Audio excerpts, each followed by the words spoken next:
一位女明星到医院检查身体，记者刘远为了获取八卦新闻，竟然假装成医生，悄悄溜进了一间病房。他找好位置后，拿起相机就开始偷拍对面的女明星，丝毫没有察觉到旁边的女病人有什么异常。就在这时，桌上的药瓶摔到了地上，原本昏迷的女病人却突然张大嘴巴，似乎想表达什么。恰巧护士前来换药，他看女病人已经苏醒，情绪也异常激动。刘远以为自己假扮医生的事情被发现了，吓得拔腿就跑。可事实的真相却比他想象中的更加可怕。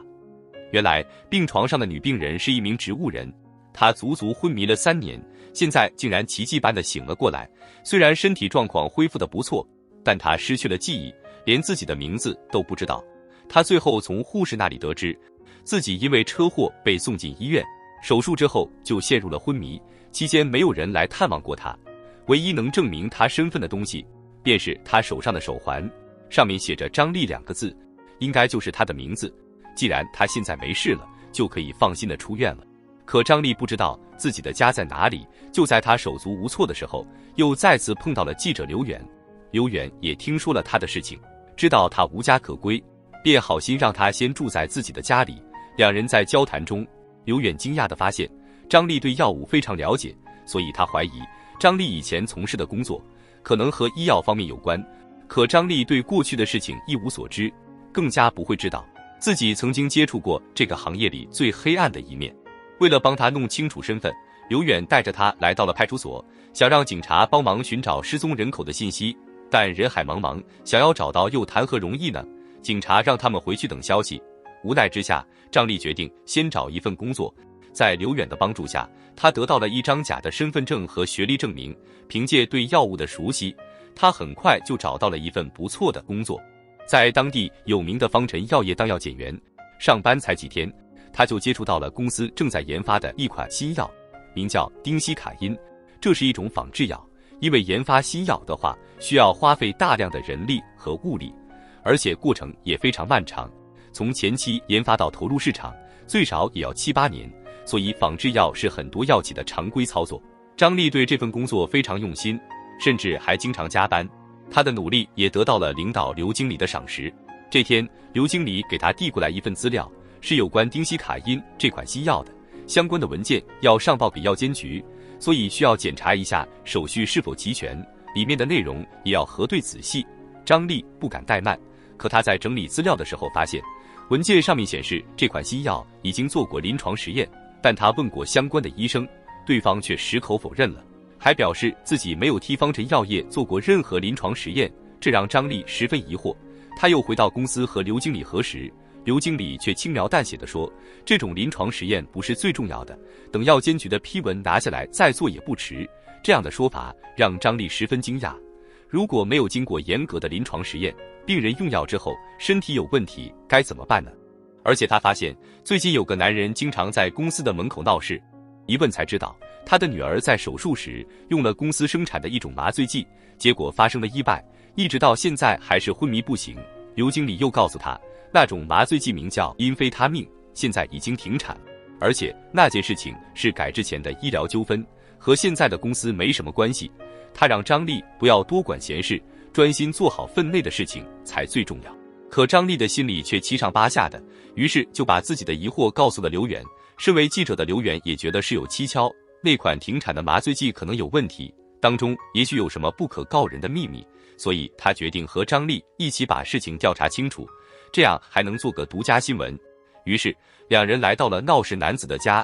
对方名叫赵勇，他的女儿3年前需要做一个小手术，可麻醉了之后他便昏迷不醒，医生觉得可能是麻醉剂的原因，于是赵勇便去找药厂的人索赔。刚开始的时候，对方一直在推卸责任，可不久后他们又主动上门，还愿意进行赔偿，赵勇便点头答应了。可没想到他才拿了几个月的医药费，药厂就进行了改制，成了现在的方辰药业。新上任的领导翻脸不认人，几年过去了也没有给赵勇一个说法，所以赵勇只能经常到公司的门口闹事。为了照顾女儿，他不仅失去了工作，还卖掉了房子，生活得非常艰辛。张丽对他的遭遇十分同情，便下定决心要把这件事情查个水落石出。他悄悄溜进刘经理的办公室，翻看了很多有关麻醉剂的资料，终于发现了一个疑点，里面并没有临床实验的记录。结合公司的做事方式，他就怀疑那种麻醉剂没有做过临床实验就投入市场了。刘远觉得这件事情非常劲爆，于是就在网上发布了一则新闻，控诉方辰药业的麻醉剂有问题，导致儿童成了植物人。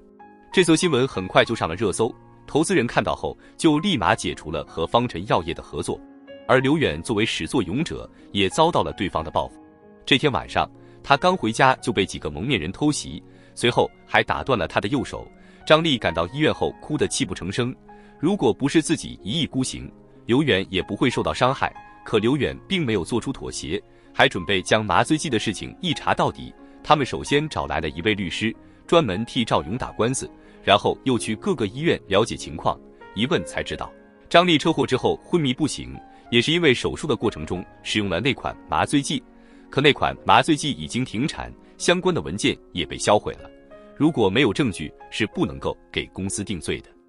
为了寻找真相，他再次铤而走险，悄悄溜进刘经理的办公室，想寻找一些线索。没想到他的行为被人发现了，张丽也不再掩饰，还激动地告诉大家，就是因为这款麻醉剂让自己昏迷了3年，公司随后便将他开除了。他在调查线索的时候，意外来到了以前的公司，同事们一眼就认出了他，还叫出了他的名字。张丽感到六神无主，从前的记忆也被慢慢唤醒了。他记得自己从公司辞职，随后就在路上遇到了车祸，他不知道该如何面对，便下意识地落荒而逃。可他没有想到的是，接下来发生的一件事情，让他从麻醉剂的受害者变成了加害者。这天，方辰药业的领导找他谈判，希望他停止调查有关麻醉剂的事情，至于经济方面的补偿也一定让他满意。可张丽就是不同意和解，没想到对方突然扔出来一份文件，上面竟然有张丽的亲笔签名，而文件的内容